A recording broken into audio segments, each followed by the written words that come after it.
അപ്പോൾ കേസ് നമ്മളിപ്പോൾ ഇന്നുള്ളത് മലപ്പുറം ജില്ലയിൽ വണ്ടൂർ അമ്പലപ്പടി എന്ന സ്ഥലത്താട്ടത് ഇത്രയും വലിയ മല്ലികത്തോട്ടം ഉണ്ടാക്കിയത്. അപ്പോൾ വണ്ടൂർ സഹകരണ ബാങ്കും കൃഷിഭവനും ഇവിടെ കൂടിയിട്ട് ഉണ്ടാക്കിയിട്ടത്. അപ്പോൾ ഇവിടെ വെറും 20 രൂപ ടിക്കറ്റ് മാത്രമേ ഉള്ളൂ. ഞാൻ എൻ്റെ ഫാമിലിയിൽ കാണാൻ പോകുന്നതാണ്. അപ്പോൾ എല്ലാവരും ഇതേമാതിരി വന്ന് കാണുക.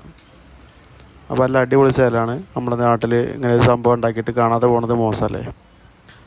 അപ്പോൾ ഇവിടെ കുറേ ആൾക്കാർ നിൽക്കുന്നുണ്ട്. അപ്പോൾ അവരോടത്ത് വിശേഷങ്ങളൊക്കെ ചോദിച്ചു നോക്കട്ടെ നമുക്ക്. അവർക്ക് ഇന്ന് ശനിയാഴ്ച ആണല്ലോ എല്ലാവരും വന്നിട്ടില്ല.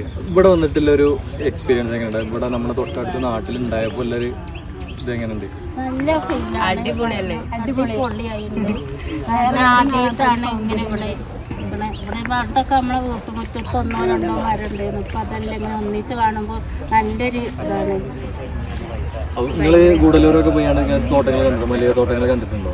ഇല്ല അങ്ങനെ, പക്ഷെ അതൊക്കെ കുറച്ച് വിട്ടല്ലേ. നമ്മുടെ നാട്ടിൽ ഇത്ര അടുത്ത് ഇതേപോലെ ഇത്രയും ഭംഗിയിലൊരു തോട്ടം ഉണ്ടാകുമ്പോൾ വന്ന് കാണ്. അടിപൊളിയല്ലേ? ഇനിയിപ്പോൾ ആകെ 4 ദിവസമായിട്ടുള്ളത് തുറന്നിട്ട് തോട്ടം പറയുന്നത്. അപ്പോൾ ഇനി കുറച്ച് കാലം കൂടെ ഉണ്ടാവും. എന്തായാലും ഒരു മാസത്തിനടുത്ത് എന്തായാലും ഗ്യാപ്പ് കിട്ടും. ഇങ്ങനെ മഴയും കാര്യങ്ങളൊക്കെ ആണെങ്കിൽ എത്ര ദിവസം ഉണ്ടാവുന്നില്ല. പരമാവധി ആൾക്കാർ വന്ന് കണ്ട് എക്സ്പ്ലോർ ചെയ്യുക. അപ്പോൾ ഇങ്ങനത്തെ പുതിയ അപ്ഡേഷൻ വീഡിയോകളായിട്ട് ഞങ്ങൾ വീണ്ടും കാണാം. അപ്പോൾ അടുത്തൊരു വീഡിയോസിന് വേണ്ടിയിട്ട് വെയിറ്റ് ചെയ്യും.